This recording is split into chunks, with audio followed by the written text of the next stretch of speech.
வடமாகாணத்தை பொறுத்தவரையில் ஒரு படித்த பண்பட்ட சமூகம் என்ற சிறப்பு பெயரை கொண்டிருந்த சமூகம் எங்கள் சமூகம் இன்று பல வழிகளிலும் சீரழிக்கப்பட்டு வருகின்றது என்பதுதான் உண்மை. வாழ்வெட்டு கலாச்சாரம், போதைப்பொருள் கலாச்சாரம், பாலியல் முறைகேடுகள் என பல்வேறு வழிகளில் எமது வாழ்வியல் பண்பாடுகள் சீரழிக்கப்படுகின்றன. இவை தொடர்ந்தும் அனுமதிக்க முடியாதவை. இவற்றின் பின்னணியில் யார் இருக்கின்றார்கள் என்று தெரிந்தும் நடவடிக்கைகள் எடுக்க முடியாத நிலை. அண்மையில் இராணுவ வீரர்கள் ஒரு கருத்தை தெரிவித்திருந்தார்களா?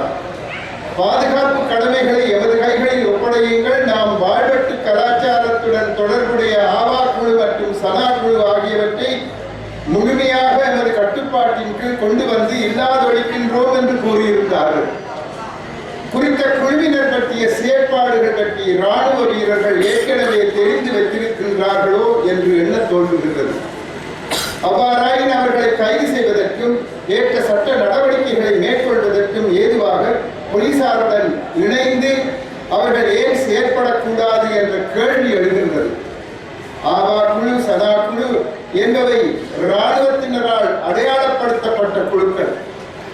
அவற்றை கட்டுப்படுத்த இராணுவத்தினரால் முடியும் என்றால் அவர்கள் பற்றிய சகல விவரங்களும் இராணுவத்தினரிடம் உண்டு என்பது உண்மையாகின்றது. மற்றும் வடபகுதியில் தமிழ் பேசுகின்ற போலீசாரின் எண்ணிக்கை அளவில் மிகச் சிறியது எனவும் கூடுதலான தமிழ் இளைஞர்களை போலீஸ் சேவையில் அமர்த்துமாறும் நாம் போலீஸ் திணைக்களத்தை தொடர்ந்து வற்புறுத்தி வருகின்றோம். இன்னும் அது நடைபெறவில்லை. ஆனால் பயிற்சிகள் 400 தமிழ் இளைஞர்களுக்கு களுத்துறையில் ஏற்கனவே கொடுக்கப்பட்டுள்ளது என்று கூறப்படுகின்றது.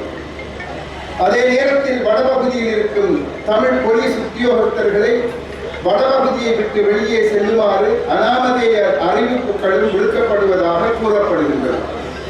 இவை அனைத்தும் எம்மை சுற்றி ஏதோ ஒரு தவறான செயல்பாடு முன்னெடுக்கப்பட்டு வருவதையே எமக்கு உணர்த்துவதாக உள்ளது.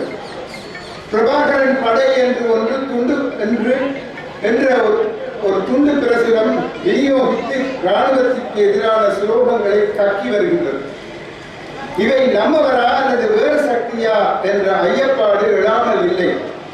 எனவே நாம் இச்சந்தர்ப்பத்தில் எமது உணர்ச்சிகளுக்கும் மன கிளேசங்களுக்கும் இடம் கொடுக்காது எமது வருங்கால சந்ததியின் நன்மை கருதியும் அவர்களை முறையாக நெறிப்படுத்த ஏற்ற வகையிலும் திட்டங்களை வகுத்து அதற்கு அமைவாக செயற்பட அனைவரும் ஒன்றுபட்டு உழைக்க வேண்டிய ஒரு தருணம் இது என்பதை நாம் மனதில் கொள்ளுதல் வேண்டும்.